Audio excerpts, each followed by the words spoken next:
ఆంధ్రప్రదేశ్ రాష్ట్ర సామాజిక మండలి చైర్మన్గా నియమిస్తూ ఉత్తర్వులు ఇచ్చింది. అందుకు ముఖ్యమంత్రి చంద్రబాబు నాయుడు గారికి, ఉప ముఖ్యమంత్రి పవన్ కళ్యాణ్ గారికి, లోకేష్ గారికి, భారతీయ జనతా పార్టీ అధ్యక్షులు మాధవ్ గారికి, పూర్వ అధ్యక్షురాలు పురంధేశ్వరి గారికి, ఇతర నాయకుల మొత్తాన్ని కూడా నవీన్ గారు మీ ఏబిఎన్ ఛానల్కి కూడా కృతజ్ఞతలు తెలియజేస్తుందా. నిన్ననే ఉపసభాపతి రఘురామకృష్ణరాజు గారు, రాష్ట్ర మంత్రి కొల్లు రవీంద్ర గారు, పొలిట్ బ్యూరో సభ్యులు టీడీ జనార్దన్ గారి ఆధ్వర్యంలో నేను నా అమరావతి అనే ఈ రాజధాని ఉద్యమం పుస్తకం మహోత్సవం జరిగింది విజయవాడలో. ఈ సందర్భంగా వక్తలందరూ చాలా మంది పెద్దలు, పాములపాటి వెంకటశేషయ్య, గోల నారాయణరావు గారు, మా రాజధాని అమరావతి ఉద్యమ కేసుల్ని వాదించిన ఉన్న మురళీకృష్ణరావు గారు, పువ్వాడ సుధాకర్ అందరూ మాట్లాడారు. దాదాపు 70 మంది మహిళలకి, రైతులకి సన్మాన కార్యక్రమం కూడా చేశారు. పోతే ఇక విషయంలోకి వస్తే ఈ స్త్రీశక్తి పథకం రాష్ట్రంలో దాదాపు 11,936 బస్సులు ఉన్నాయి. వీటిల్లో 8,000 పైచిలుకు బస్సులని ఈ స్త్రీశక్తి పథకం కింద కేటాయించారు. 5 రకాల బస్ సర్వీసులు ఇన్నర్ డిస్టిక్కే కాదండి, రాష్ట్ర వ్యాప్తంగా మీకు తాడేపల్లె నుంచి పులివెందుల వరకు, శ్రీకాకుళం నుంచి విశాఖపట్నం వరకు అన్ని రాష్ట్ర వ్యాప్తంగా సౌలభ్యం కలుగు చేస్తూ ప్రభుత్వం ఈ పథకాన్ని పెట్టింది. ఈ పథకం ద్వారా ఏడాదికి 942 కోట్ల రూపాయలు ప్రభుత్వం మీద భారం. అంటే వెరసి ఈ 4 ఏళ్లలో 8,000 కోట్లు. అయినా కూడా ముఖ్యమంత్రి గారు మాట ఇచ్చాం కాబట్టి మాటను వెనక్కి తీసుకోకూడదని, కూటమి ప్రభుత్వం ఇచ్చిన ఎన్నికల వాగ్దానం కాబట్టి ఈ పథకాన్ని అమలు చేస్తుంది. మీరు ఇందాక చెప్పారు, ఈ రోజున సూపర్ 6 పథకాల మీద కూడా వైసీపీ పార్టీకి మాట్లాడటానికి కూడా ఛాన్స్ లేదండి.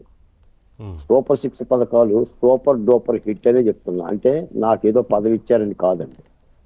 మీరు ఒకసారి ఆలోచించండి. 3,000 రూపాయలు పెన్షన్ ఇస్తానన్న జగన్మోహన్ రెడ్డి గారు 1,000 రూపాయలు పెంచడానికి 5 ఏళ్ల సమయం తీసుకున్నాడు. అంటే ఏడాదికి 200 రూపాయల చొప్పున, 250 రూపాయల చొప్పున పెంచుకుంటూ పోయారు. ఇదే కూటమి ప్రభుత్వం వచ్చిన వెంటనే 4,000 రూపాయలు పెన్షన్ ఇస్తానంది. మొదటి 2 నెలలకి కలిపి మరో 4,000 ఇస్తానని చెప్పిన 7,000 రూపాయలు అమలు చేసింది. వెంటనే 4,000 రూపాయలు పెన్షన్దారులకి దాదాపు 63 లక్షల మందికి ఇస్తున్నారు. ఈ పెన్షన్ల పథకం కింద నెలకి దాదాపు 3,000 కోట్ల రూపాయలు భారం. అంటే ఇప్పటికి గడిచిన ఏడాదికి పెన్షన్ల కింద రాష్ట్ర ప్రభుత్వం ఇచ్చిన డబ్బులు 34,000 కోట్లు. మొన్ననే తల్లికి వందనం ఇచ్చారు, అన్నదాత సుఖీభవ ఇచ్చారు. ఇక సూపర్ 6 పథకంలో ఇంకా మిగిలిన ఏంటంటే నిరుద్యోగులకి ఉపాధి కల్పన, ఆడబిడ్డ పథకం, ఇలా 1-2 పథకాలు. అంటే ఇక వైసీపీ నాయకులుగా మాట్లాడటానికి కూడా ఛాన్స్ లేదు. ఇక వాళ్ళు ఏమైనా మాట్లాడదలుచుకుంటే మద్యం కేసులు ఎవరిని అరెస్ట్ చేశారు, ఎవరిని పరామర్శించాలి, లేదా సోషల్ మీడియాలో ఏ మహిళలను అన్నం చేస్తే వాళ్ళని అరెస్ట్ చేస్తే, వాళ్ళ తోలు తీస్తే, లేదా వాళ్ళని పోలీసులు చట్ట ప్రకారంగా శిక్షిస్తే వాళ్ళ పరామర్శల తప్ప అభివృద్ధి కోణంలో కానీ సంక్షేమ కోణంలో కానీ మాట్లాడే అవకాశం లేదు. ఆఖరి మాట చెప్తాను, అవకాశం లేదనే 15 ఆగస్టు రోజు బయటికి కూడా రాలేదనుకోవచ్చా వారి పార్టీ అధినేత? ఆఖరి మాట కూడా చెప్తాను నవీన్ గారు. వీటిని ఉచిత పథకాలు అనే ఒక సంబోధిస్తున్నారు అంటున్నారు. నిజానికి ఏంటంటే వీటిని ఉచిత పథకాలు అనే వాళ్ళకి అవగాహన రాహిత్యం కింద నేను భావిస్తున్నాను. ఎందుకంటే ఇవి ఉచిత పథకాలు కావు, ఇవి సంక్షేమ పథకాలు. అంతే కదా. భారత రాజ్యాంగమే సంక్షేమ రాజ్యాంగం. ఒక ప్రభుత్వం ప్రజలకి మాట ఇచ్చిన తర్వాత అది ఉచితం అవ్వదు, ప్రజలకు సంబంధించిన హక్కు అవుతుంది. ఇప్పుడు 2 పథకాలు ఉంటాయండి ఏ రాష్ట్రంలోనైనా సరే, అనాదిగా దీర్ఘకాలిక ప్రయోజనాలు, తాత్కాలిక ప్రయోజనాలు. ఈ రోజున ప్రజలు వాళ్ళ సాంత్వనం కోసం తాత్కాలిక ప్రయోజనాల గురించి కూడా వాళ్ళు ఆశిస్తున్నారు. ప్రభుత్వాన్ని నెరవేరుస్తుంది, ఎన్నికల్లో హామీ ఇస్తున్నారు. తుదకు ఇప్పుడు కోటేశ్వరరావు గారు చెప్పిన మాటకు వస్తా. కోటేశ్వరరావు గారు సూచించిన ఈ 3 అంశాలు సమర్థనీయం, అమలుకు అర్హమైనవి. ఎందుకంటే గ్రామీణ ప్రాంతాల్లో ఉమ్, బస్సులు చాలా లేవు. ఈ రోజు నీ పథకం కింద గ్రామీణ ప్రాంత ప్రజలు కూడా వెళ్ళాలంటే ఆటో ఎక్కి మండల కేంద్రానికి వచ్చి మళ్ళీ బస్సు ఎక్కలేరు కదా. కాబట్టి ఆ గ్రామీణ రోడ్లను కూడా పునరుద్ధరించాలి. అవి పునరుద్ధరించాలంటే రహదారులు పునరుద్ధరించాలి. రెండు అత్యంత భారమైన ఇబ్బందికరమైన విషయం ఏంటంటే ఆటో డ్రైవర్లు. ఈ ఆటో డ్రైవర్ల సమస్యలను తీర్చడానికి ఇప్పటికే ప్రభుత్వం కసరత్తు కూడా చేస్తుంది. యా ఇటీవల ముఖ్యమంత్రి గారు ఆ మేర కూడా సమావేశం పెట్టారు.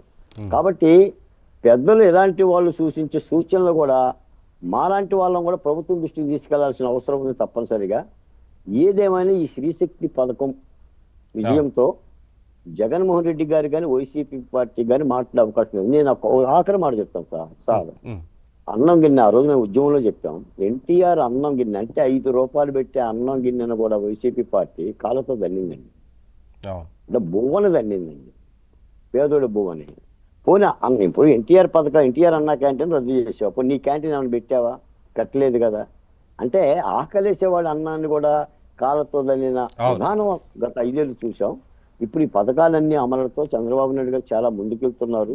కొంత ప్రభుత్వానికి పథకాలు భారమైనా కూడా పరిపాలన అన్న తర్వాత భరించాల్సిందే, నిధులు తెచ్చుకోవాల్సిందే.